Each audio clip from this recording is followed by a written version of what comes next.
사도 바울은 이제 에베소서 1장 3절부터 이제 우리 성도들에게 하나님이 어떤 신령한 복을 주셨는가 하는 것을 찬송하면서 저희들에게 이제 가르치고 있습니다. 조금 복잡긴 하지만 이번 이 기회에 좀 정리를 하시면 좋을 것 같은데, 이제 사도 바울은 하나님이 주신 신령한 복을 성부 하나님, 성자 예수님, 성령 하나님, 이렇게 삼위일체 하나님으로 나누어서 설명을 합니다. 먼저 좀 간략하게 말씀을 드리면, 성부 하나님은 구원 계획을 세우셨습니다. 그래서 성부 하나님은 계획을 세우셨고, 그리고 성자 예수님은 그것을 실행에 옮기셨습니다. 이제 그 계획을 실행에 옮기셨고, 그리고 성령 하나님께서 하시는 일은 뭔가 하면, 하나님께서 이루신 구원을 우리 한 사람 한 사람에게 적용시켜 주시는, 그래서 하나님께서 예수님을 통해 이루신 구원이 내 것이 될 수 있도록, 내 것이 될 수 있도록 적용시키시는 일을 성령님이 하십니다.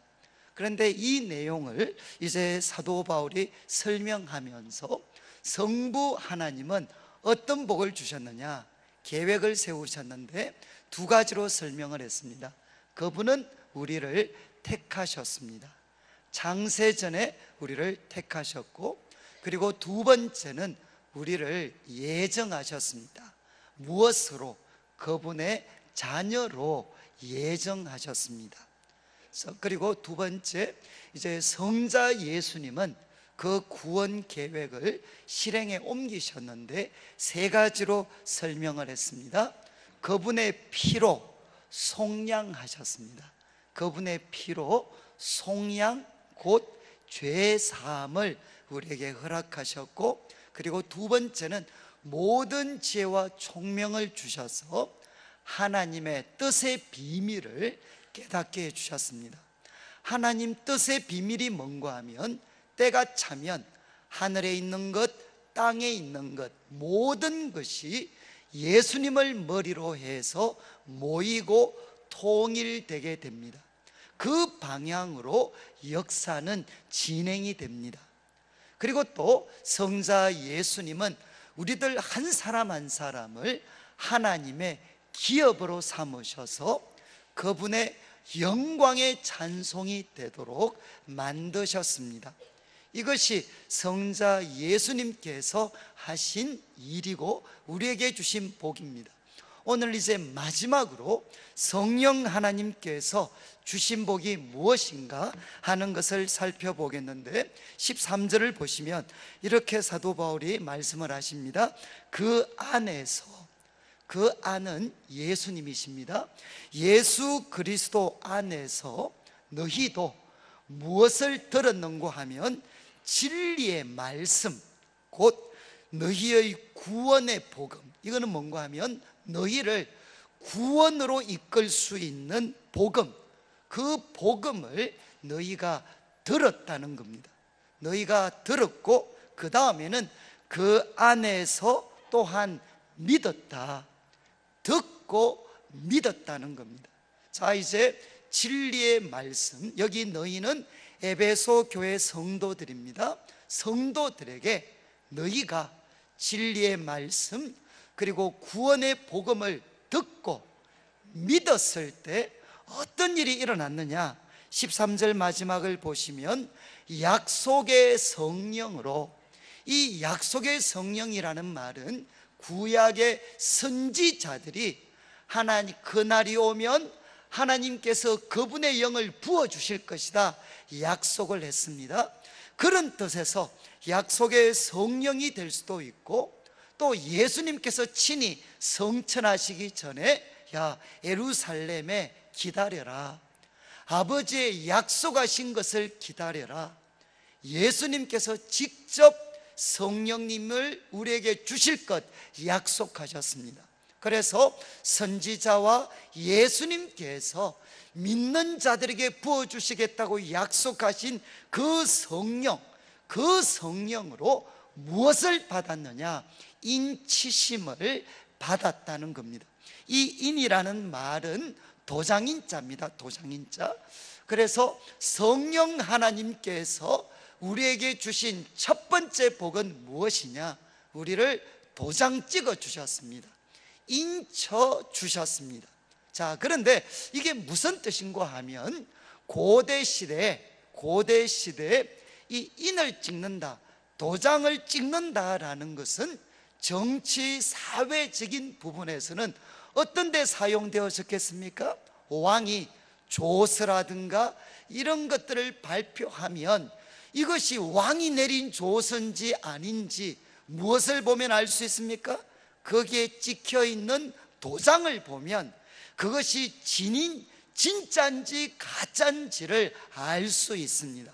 그래서 오늘날에도 그렇지만 이제 정치 사회적인 부분에서 도장을 찍는다는 것은 뭔가 하면 이것이 진품이다, 진짜다 라는 것을 나타내는 겁니다. 그리고 또 하나, 이제 그 경제적인 부분에서 도장을 찍는다는 것은 어떤 의미인가 하면 소유권을 나타냅니다. 소유권.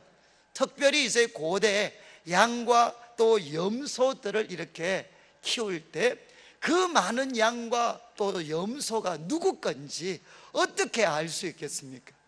그때는 이제 이 도장 쇠로 만든 것들을 불로 달구어 가지고 그것을 가지고 양이나 가축들의 엉덩이에 도장을 찍었어요. 그 도장을 통해서 이 양이, 가축들이 누구 것인지를 표시를 했습니다.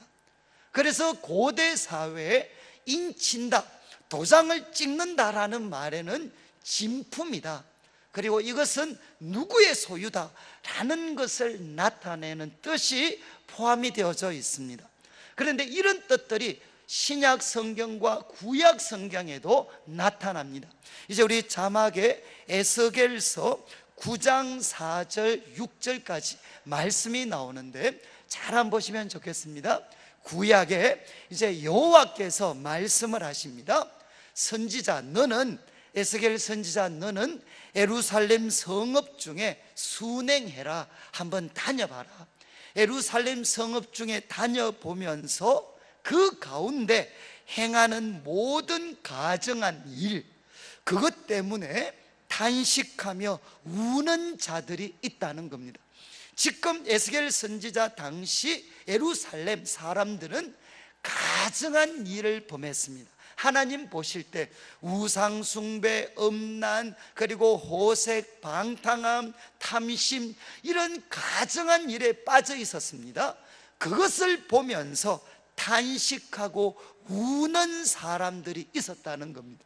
하나님의 백성들은 이렇게 살아서는 안 된다, 그것 보면서 울고 그들이 가는 길과는 다른 믿음의 길을 걸어갔던 사람들이 있었는데 그들의 이마에 표를 그리라. 이게 뭐겠습니까? 인치는 것입니다.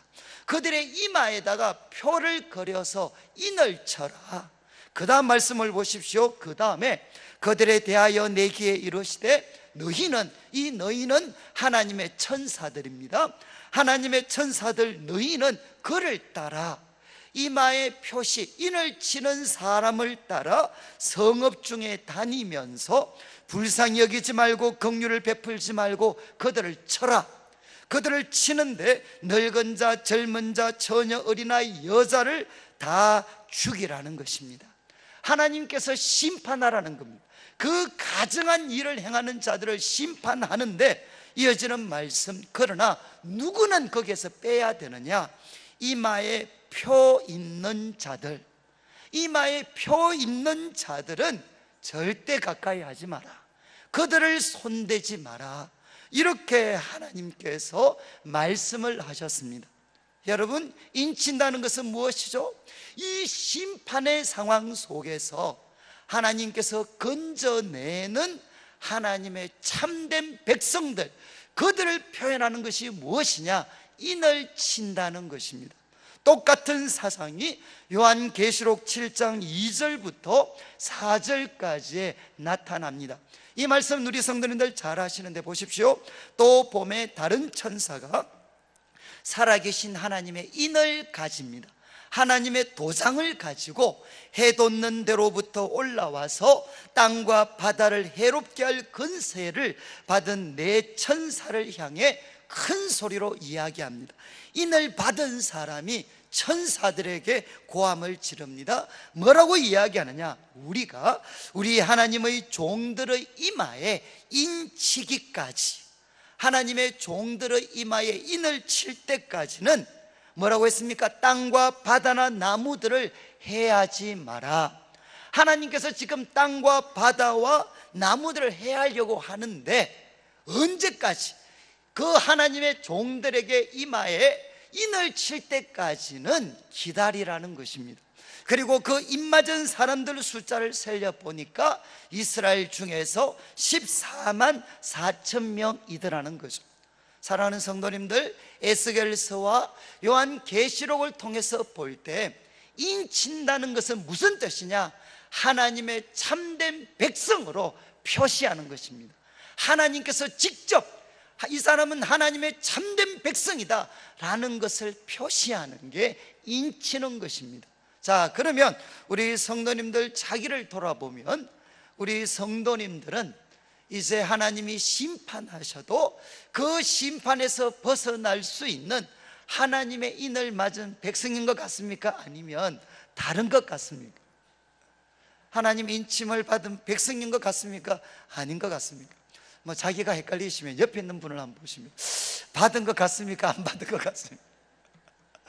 만약에 받았다면, 내가 하나님으로부터 인침을 받았다, 그러면 무엇을 근거로 해서 그 이야기를 할 수 있느냐 이거죠. 나는 하나님의 인침을 받은 참된 백성이다. 무엇을 근거로 그 이야기를 할 수 있느냐? 오늘 사도 바울은 가르칩니다. 예수님을 믿는 우리들, 내가 예수님 믿으면서 하나님의 성령을 내가 받았으면 그 사람은 누구냐? 하나님께 인침을 받은 참된 하나님의 백성이라는 것입니다. 그래서 사도 바울은 이야기를 합니다. 성령님이 주시는 첫 번째 복은 무엇인가 하면 우리들 한 사람 한 사람이 하나님의 참된 백성이다, 그분의 소유된 참된 백성이다 라는 확신을 우리들에게 허락해 주십니다. 그리고 이제 14절을 보시면 이는 성령님으로 우리가 인침을 받는데, 인은이라는 것은 성령님을 뜻합니다. 성령님은 우리 기업의 보증이 되십니다. 지금 우리 기업은 뭔가 하면 하나님이 약속하셔서 마침내 우리가 누리게 될 기업입니다. 구원입니다. 우리 기업의 보증이 되셨다는 겁니다. 보증이 되셨는데, 그래서 그 얻으신 것을 속량하시고, 여기 그 얻으신 것은 영어 번역을 보면 하나님의 소유입니다. 그래서 그 얻으신 것은 누군가 하면 하나님의 소유된 백성들, 우리를 뜻합니다. 하나님의 소유된 백성 우리들을 속량하시고, 이 속량도 7절에 한번 나왔죠. 이 속량이라는 것은 값을 치르고 풀어주는 건데, 문맥에 따라서 죄 사함을 나타내기도 하고, 로마서 8장 같은 곳에서는 이 속량이 무엇을 뜻하느냐? 최종적인 구원입니다. 우리들의 몸이 부활해서 주님의 영광의 몸을 입고 주님과 함께 새하늘과 새 땅에서 누리게 되는 그 최종적인 구원을 뜻할 때 사용되어지기도 하는데, 지금 14절 말씀에서 속량은 후자 쪽입니다. 하나님의 소유된 백성 우리들이, 성도된 우리들이 하나님이 약속하신 최종적인 구원, 그 최종적인 구원을 받을 것이다 라는 보증으로 하나님이 우리에게 주신 것이 무엇이냐? 성령 하나님이시라는 겁니다. 자, 그래서 이것 깨닫게 되면 어떻게 되느냐? 그의 영광을, 하나님의 영광을 찬송하게 됩니다. 자, 이제 성령님이 우리에게 주시는 복은 뭔가 하면 첫 번째는 우리를 인치셔서 내가 하나님의 참된 소유된 백성이다 라는 확신을 주십니다. 그리고 두 번째, 성령님은 어떤 복을 주시느냐? 우리에게 보정이 되십니다. 보정. 그런데 여러분, 이 보정이라는 것은 잘 아시죠? 고대, 지금도 그렇지만 고대도 이 보정이라는 것은 어디에 사용되어졌느냐? 만약에 어떤 사람이 땅을 구입을 합니다. 그 땅을 구입을 할 때 무엇을 주느냐? 보증금을 먼저 지불을 합니다. 돈을 다 주는 게 아니라 보증금을 지불을 합니다. 그래서 이 보증금 지불하면서 땅을 살려고 하는 사람은 약속하죠. 때가 되면 반드시 내가 남은 돈을 다 주겠다라는 약속으로 그들은 보증금을 줍니다. 그리고 이 보증금을 받는 사람 입장에서는 내가 지금 이 보증금 받으면서 때가 되면 남은 돈도 다 받을 것이다 라는 것을 그들은 확신하게 됩니다. 이것이 보증금이죠. 지금 하나님께서는 우리 성도들 한 분 한 분을 반드시 구원하시고 영광스럽게 만드시고 그리고 천국의 그 영광과 기쁨을 누리게 하실 것이다. 그 약속으로, 그 보증금으로 우리에게 주신 것이 무엇이냐? 성령 하나님이시라는 겁니다. 그래서 이 성령님을 통해 우리는 무엇을 얻게 되느냐? 먼저는 이 땅에서 천국의 기쁨을 먼저 맛보게 해 주십니다. 여러분, 보증금은 일부잖아요. 그러니까 그거 받으면 먼저 맛보게 됩니다. 그래서 성령님으로 우리가 충만해지면 우리들 속에 일어나는 일이 뭐냐? 천국을 먼저 맛보게 돼. 천국의 기쁨을 먼저 맛보게 됩니다. 그래서 우리 성도님들이 너무나도 좋아하시는 찬송가 중에 438장 내 영혼이 은총 입어라는 찬양이 있습니다. 가사를 잘 아시겠지만 내 영혼이 은총 입어 중한 재짐 벗고 보니, 그 다음 뭐라고 했습니까? 슬픔 많은 이 세상도 천국으로 화도다. 믿으십니까? 우리 성도님들 지금 이렇게 천국이신 거 좀 이렇게 천국 생활을 하시나요? 천국 생활을 이 찬양을 통해서 보면 우리들에게 천국으로 바뀌는 것은, 이 슬픔 많은 세상이 천국으로 바뀌는 것은 뭐 때문이냐? 내 영혼이 은총을 입으면 이 일이 일어납니다. 그리고 또 2절에는 주의 얼굴 뵙기 전에, 주의 얼굴을 보기 전에는 멀리 뵈던 하늘나라가 멀리 보였습니다. 그런데 내 마음속에 이루어지니, 내 마음속에 이루어지니까 날로 가깝도다. 그래서 어떤 목사님은 말씀하셨습니다. 다가오는 천국이 있습니다. 그 천국을 확신하고 그 천국에 대한 소망이 언제부터 일어나느냐? 내 마음의 천국, 내 마음의 천국을 맛보고 나면 그때부터 가게 될 천국에 대한 소망이 일어나게 된다는 것입니다. 그리고 이제 3절에는 이렇게 이야기하죠. 높은 산이 거친 들이 초막이나 궁궐이나, 그 다음 가사가 뭡니까? 내 주 예수 모신 곳이 그 어디나 하늘나라. 사랑하는 성도님들, 성령님이 우리에게 주시는 복은 무엇이냐? 바로 우리들에게 보정이 되셔서 먼저 우리가 가게 될 그 천국의 기쁨을 이 슬픔 많은 세상에서도 먼저 맛볼 수 있도록 하나님은 도와주신다는 겁니다. 그리고 거기에서 더 나아가서 성령님은 먼저 맛보게 하실 뿐만 아니라 이제 하나님께서 이 보증금을 통해서 확신을 주셨죠. 앞으로 우리들에게 반드시 하나님은 완성된 구원을 주실 것이다. 우리 성도님들 한 분 한 분에게 하나님은 실수하지 않고 반드시 완성된 구원을 주실 것이다. 이렇게 성령님은 우리에게 확신과 소망을 허락해 주십니다. 이제 우리 자막에 로마서 8장 28절 말씀이 나오게 되는데, 우리 성도님들 잘 아시는 말씀이죠. 로마서 8장을 보시면 로마서 8장 1절부터 27절까지는 성령님이 하시는 사역입니다. 성령님께서 우리 믿는 사람들 한 사람 한 사람을 어떻게 도와주시나? 첫 번째는 죄와 사망의 법에서 생명의 성령의 법이 우리를 해방시켜 주십니다. 그리고 죄의 소욕을 꺾어버리고 성령의 소욕을 쫓아 행해서 죄의 근세를 이길 수 있는 힘을 허락해 주십니다. 그리고 우리로 하여금 하나님을 향해 아바 아버지라고 부르짖도록 성령님이 도와주십니다. 우리가 아바 아버지 하나님을 부를 때마다 하나님은 그의 자녀된 우리들을 인도해 주십니다. 그리고 나아가서 우리가 이 땅에서 고난을 만날 때 하나님은 장차 누리게 될 영광, 성령님을 통해서 보증해 주신 그 장차 누리게 될 영광을 보여주시면서 소망 가운데 인내할 수 있도록 도와주십니다. 그리고 우리가 무엇을 구해야 될지 알지 못할 때 성령님께서는 우리의 기도를 도와주십니다. 그래서 하나님 앞에 마땅히 기도할 수 있는 그 기도를 할 수 있도록 도와주셔요. 그래서 그 결과가 뭐냐? 성령님께서 우리 믿는 성도들 한 분 한 분 속에 계셔서 그분이 우리를 도와주고 계시기 때문에 어떤 결과가 주어지느냐? 8장 28절입니다. 우리가 알거니와 위노되, 우리는 분명히 압니다.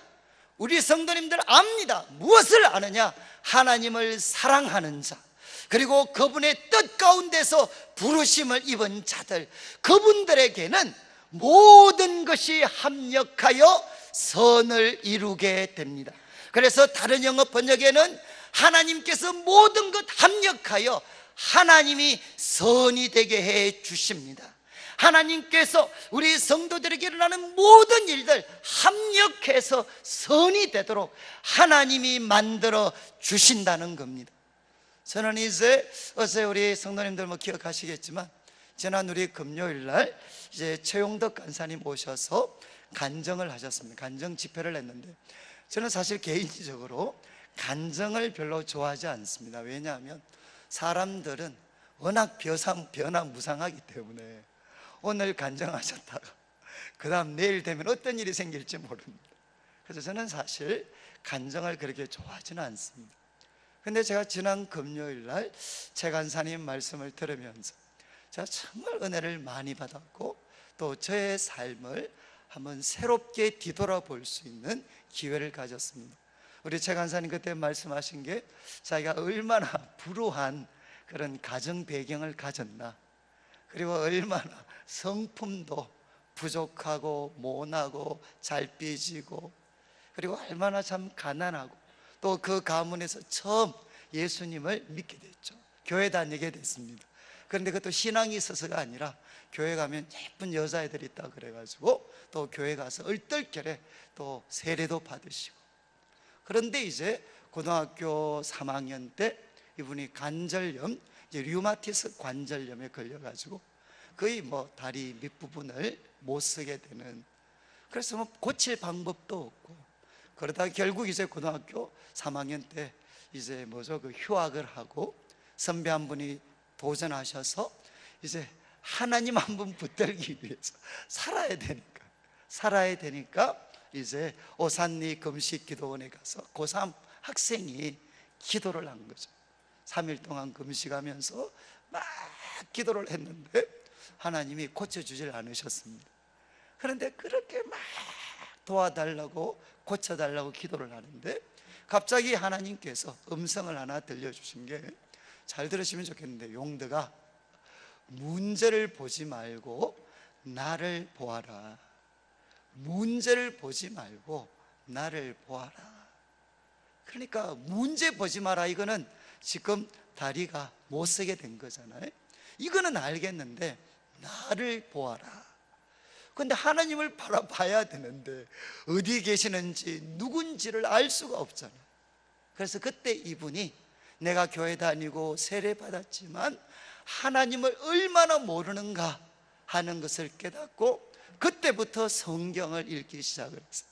그래서 마태복음부터 읽으시면서 예수님 말씀이 나오면 노트에다가 그것을 기록하고 또 묵상하고 기도하는 시간을 갖고, 그렇게 말씀을 통해서 하나님을 바라보려고 그렇게 노력을 하다가 마침내 로마서 말씀을 묵상하게 됐고, 바로 저희들이 읽었던 이 말씀, 우리가 알거니와 하나님을 사랑하는 자들, 그리고 그의 뜻대로 부르심을 입은 자들에게는 모든 것이 합력하여 선이 된다.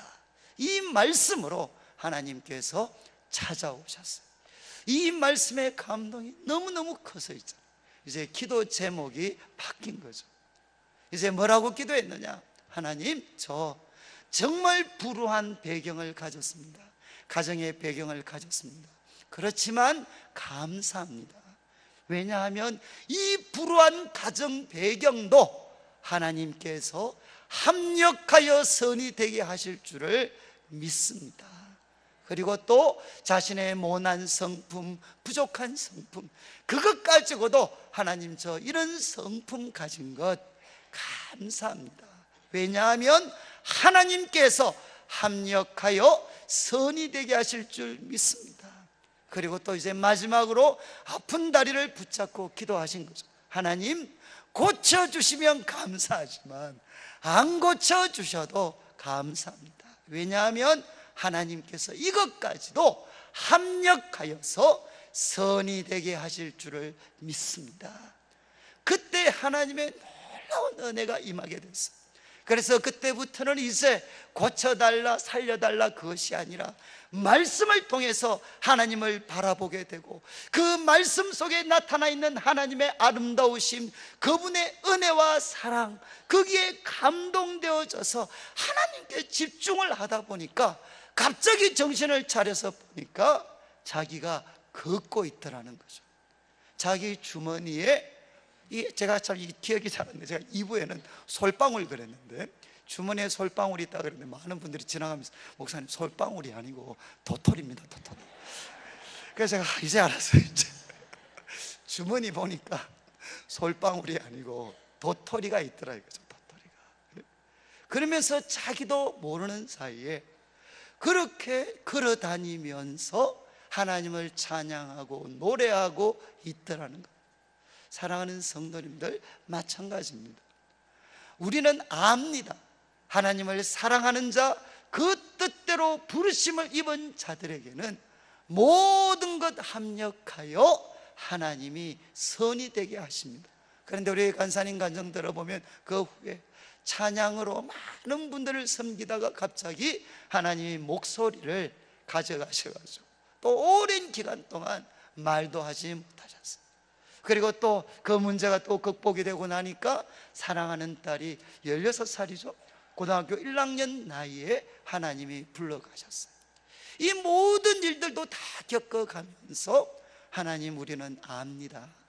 하나님을 사랑하는 자, 그 뜻대로 부르심을 입은 자들에게는 내가 아픈 것, 때로는 목소리를 잃었던 것, 사람의 그런 기억에서 사라져가는 것들, 그리고 사랑하는 딸까지도 잃어버리는 것들, 이 모든 것들까지도 하나님께서 합력하여 선이 되게 하실 줄을 믿습니다. 사랑하는 성도님들, 바로 이것이 우리들 속에 계신 성령님이 하시는 일이죠. 아까 나왔던 우리 로마서 8장 29절 말씀 자막을 한번 더 보여주시면 좋겠는데, 여러분, 하나님을 사랑하는 자, 그 뜻대로 부르심을 입은 자들은 합력하여 선이 됩니다. 그런데 이 28절 말씀은 너무 좋아하시는데 29절 말씀을 보셔야 돼요. 29절을 보시면 하나님이 미리 아신 자들을 또한 그 아들의 형상을 본받게 하기 위하여 미리 정하셨으니, 하나님이 우리를 구원받은 백성으로 정하셨습니다. 그런데 하나님이 우리를 정하셨을 때 가지셨던 목적이 뭐냐? 잘 기억하셔야 돼요. 이거 삐뚤어지면 또 기복적인 신앙에 빠지게 됩니다. 여러분, 하나님 우리를 정하신 목적은 뭔가 하면 부자 만들어주기 위해서 아닙니다. 우리로 하여금 성공한 사람 되게 하기 위해서가 아닙니다. 하나님이 우리를 정하신 이유는 무엇이냐? 그 아들의 형상을 본받은 사람이 되는 것입니다. 우리 같은 사람들이 예수님의 마음을 품고 예수님 닮은 사람이 되는 것, 이것이 하나님이 우리를 부르신 목적이고, 하나님이 우리에게 신령한 복을 주신 목적이 바로 여기에 있습니다. 그래서 30절 말씀을 보면 이렇게 이야기합니다. 또 미리 정하신 그들을 하나님은 부르십니다. 여러분 잘 기억하셔야 돼요. 내가 하나님께 부름받았습니다. 이것은 우연히 일어난 일이 아닙니다. 하나님께서 창세전부터 우리를 택하시고 미리 정해 놓으셨다가 때가 되었을 때 하나님은 우리를 불러주셨습니다. 내가 예수님을 믿는 것은 우연이 아니라 영원 전부터 뿌리를 가지고 있습니다. 그리고 거기서 더 나아가서 하나님 불러주셨을 때 그때 우리는 믿음의 사람이 되었습니다. 믿음의 사람이 되었을 때 하나님은 부르신 그들을 의롭다 하셨습니다. 그런데 여러분, 이제 우리는 예수님 믿고 하나님으로부터 의롭다 하심을 받았습니다. 이제 마지막 중요한 것은 미래입니다. 과연 우리의 미래가 어떻게 되겠습니까? 우리의 미래가 실패로 끝나겠습니까? 아니면 우리의 실패가 어두운 그런 실패와 어떤 좌절로 끝이 나겠습니까? 바울 사도는 우리에게 이야기합니다. 의롭다 하신 그들을 잘 보십시오. 영화롭게 하셨느니라. 의롭다 하신 그들을 하나님은 어떻게 하셨느냐? 영화롭게 하셨느니라. 사랑하는 성도님들, 우리 구원의 서정에서 제일 마지막이 영광입니다. 우리 성도님들 한 분 한 분이 예수님 닮은 영광스러운 사람이 되는 겁니다. 그런데 우리 성도님들이 영광스러운 사람이 되는 게 과거 일입니까? 아니면 미래 일입니까? 우리 성도님들이 영광스러워지는 것 이미 일어난 일입니까? 아니면 미래 일입니까? 이거는 미래 일이죠. 그런데 이것을 너무나도 잘 알고 있는 바울이 이것을 영화롭게 하셨느니라. 여러분, 미래입니까? 과거입니까? 미래에 일어날 일을 과거로 표현을 했어요. 왜 이런 표현을 사용을 했을까요? 많은 학자들이 지적처럼 이것은 구약 성경에 특별히 선지자들이 자주 사용했던 기법이 있습니다. 그게 뭔가 하면 선지자적 과거입니다. 하나님께서 그 백성들에게 놀라운 미래를 약속하실 때, 미래의 놀라운 약속을 주실 때 미래의 일이지만 하나님의 약속이니까 너무 명확해서 미래에 일어날 일을 하나님은 선지자들을 통해 과거로 표현하십니다. 이게 선지자적 과거입니다. 그래서 사도 바울은 그 영향을 통해서 우리가 영광스럽게 될 것, 이것은 우리에게 달린 것이 아니라 신실하시고 전능하신 하나님이 반드시 이루실 것이기 때문에 이것을 과거로 표현했다는 것입니다. 사랑하는 성도님들, 기억하십시오. 우리는 반드시 영광스럽게 됩니다. 이렇게 이야기할 수 있는 근거는 뭐냐? 하나님께서 보정으로 우리에게 성령님을 주셨습니다. 그 성령님께서 지금도 우리 가운데 역사하셔서 어떤 어려움, 어떤 하나의 역경이 찾아온다 할지라도, 우리가 아무리 약하다 할지라도, 우리의 연약함보다 이 세상의 악함보다도 하나님은 더 크고 위대하신 분이십니다. 그분이 그의 영을 통해서 우리를 붙들고 계시기 때문에, 우리를 책임져 주시기 때문에 우리는 절대로 무너지지 않습니다. 지금 이제 사도 바울이 이야기합니다. 사도 바울은 성령 하나님이 우리에게 주신 복, 첫 번째는 인치셨습니다. 하나님의 자녀로, 하나님의 소유된 백성으로 우리를 인쳐 주셨습니다. 여러분, 어려울 때마다, 힘들 때마다 우리가 먼저 확인해야 되는 것이 무엇이냐?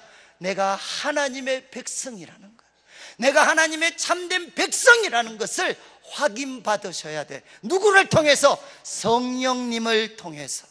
그리고 성령님은 우리에게 보증이 되십니다. 그래서 이 슬픈 세상 살아가지만 오늘도 천국의 기쁨을 맛보며 살아갈 수 있도록 도와주십니다. 그리고 또한 성령님은 우리의 보증이 되셔서 내 자신이 연약하고 내 삶의 여건이 아무리 절망적이라 할지라도 우리는 압니다. 하나님께서 하나님을 사랑하는 자, 그 뜻대로 부르심을 입은 자들에게는 반드시 모든 것이 합력하여 선이 되게 하실 것입니다. 이것을 우리는 믿습니다. 저는 이 말씀, 그리고 우리 최간사님의 간증을 들으면서 저도 지난 시간을 한번 생각을 해봤습니다. 내가 정말 하나님의 소유된 백성이다, 인치심을 받았을 때가 언젠가, 그리고 내 마음에 천국의 기쁨을 누렸던 때가 언제인가. 그리고 정말 눈앞에는 아무 소망 둘 것이 없었지만 하나님 말씀 때문에 하나님이 나 같은 사람도 마침내 영광스럽게 하실 것이다, 이 불타는 소망으로 사로잡혀서 살았던 때가 언젠가. 돌아보면 제 삶이 가장 어려웠을 때, 정말 내 삶 속에 더 이상 내일이라는 것을 기약하기 어려웠을 때, 그때 주님이 찾아오셨어요. 주님이 찾아오시고 말씀해 주셨어요. 너는 내 사랑하는 아들이다, 나는 너를 너무너무 기뻐한다. 하나님께서 이 한마디의 말씀을 통해서 저를 인쳐 주셨어요. 그리고 그때부터 정말 최간사님에게 일어났던 것처럼 저도 하나님을 바라보기 시작했어요. 내 모든 문제가 아니라, 내 여건과 환경이 아니라 정말 하나님 한 분을 말씀을 통해 바라보게 될 때, 그때 삶에는 아무런 소망을 둘 것이 없었지만 하나님 한 분 때문에 내 마음에 천국의 기쁨이 일어나고, 그리고 정말 하늘의 문이 열리고 하늘의 신령한 은혜가 제 영혼 속에 퍼부어지는 그 경험들을 저는 가장 어려웠을 때, 힘들었을 때 하나님이 허락해 주셨습니다. 그리고 그 어려운 상황이지만 하나님 한 분 바라볼 때 정말 내 눈앞에는 소망을 둘 수 있는 건 아무것도 없지만 하나님, 저는 믿습니다. 하나님, 저는 연약해서 할 수 있는 것 아무것도 없고 제 삶의 여건을 보십시오. 바꿀 수 있는 것도 하나도 없습니다. 그러나 저는 주님을 믿습니다. 제 속에 계시는 성령님을 믿습니다. 하나님이 저 같은 사람도 영광스럽고 거룩하게 될 수 있다고 말씀하셨으니까 저는 하나님을 믿습니다. 사랑하는 성도님들, 돌아보면 우리들의 신앙생활에서 하나님이 언제 가장 기뻐하셨겠습니까? 우리에게는 아무런 조건이 없습니다. 눈앞에 보이는 것은 캄캄한 것밖에 없어도 하나님 말씀 붙잡고 하나님, 저 하나님 믿습니다. 저는 하나님이 좋습니다. 그리고 하나님이 저를 마침내 영광스럽게 하실 거 믿습니다. 제가 연약한 것도 하나님 앞에 문제가 되지 않습니다. 저의 절망적인 상황도 하나님 앞에 문제가 되지 않습니다. 하나님은 언제나 더 크신 분이십니다. 하나님, 저는 주님을 믿습니다. 사랑하는 성도님들, 그때를 우리 주님은 가장 기뻐하십니다. 저는 이 말씀을 마무리하면서 우리 성도님들, 한국교회가 참 수치스러운 상황에 놓여져 있습니다. 요즘처럼 예수님을 믿는 우리 자신이 부끄럽고 초라하게 느껴질 때가 없습니다. 그러나 우리는 믿습니다. 이 모든 것들까지도 합력하여서 언젠가 하나님이 선하게 되시게, 선하게 만드실 것을 믿습니다. 한국교회와 주님의 몸된 교회가 이 수치와 부끄러움을 통해서 다시 한번 하나님 앞에 무릎 꿇고 우리의 교만과 허물과 돈을 사랑하고 쾌락을 사랑했던 이 모든 욕심들 주님 앞에 내려놓고 사람들에게 지건지건 짓밟히면서도 다시 한번 십자가 붙들고 주님 앞에 겸비하고 무릎 꿇을 때 하나님께서는 다시 한번 한국교회 가운데 새로운 소망의 시대를 열어줄 것을 믿습니다. 사랑하는 성도님들, 우리들의 삶 속에 교회와 민족 가운데 어떤 일이 있다 할지라도 우리는 알거니와 하나님을 사랑하는 자, 그 뜻대로 부르심을 입은 자들에게는 하나님께서 모든 것을 합력하여 선이 되게 하십니다. 이 하나님 굳게 붙잡고 믿음으로 승리하실 수 있는 성도님들 되기를 주님의 이름으로 축복합니다.